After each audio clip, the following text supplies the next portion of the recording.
Shughuli za usafiri zilitatizika kwa zaidi ya saa 3 katika kaunti ya Kericho baada ya mvua kubwa kuangusha miti na kufunga barabara.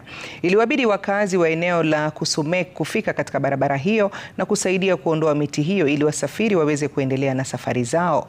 Maafisa wa polisi wakiongozwa na naibu OCS walisimamia juhudi za kuhakikisha shughuli za usafiri zinarejea kama kawaida.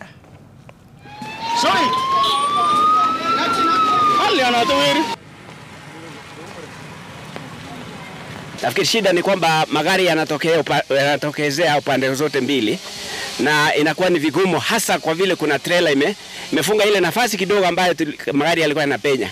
Sasa bahati mbaya trailer kubwa imepata kufunga pahali hapo. Ukiangalia hata zile miti zimesimama kwa upande huu wote, yes. Tunaovia sana kwenye kwa usalama wetu. Hivyo tunaomba tu kama inawezekana, ukiangalia hata sasa hivi, ukiangalia kwenye upande huu, yes. Hata huku nyuma unaangalia kuna miti. Tumepata hii njia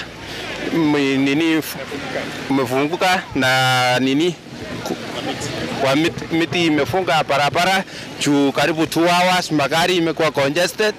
So tunaomba serikali atuangalie sana hii barabara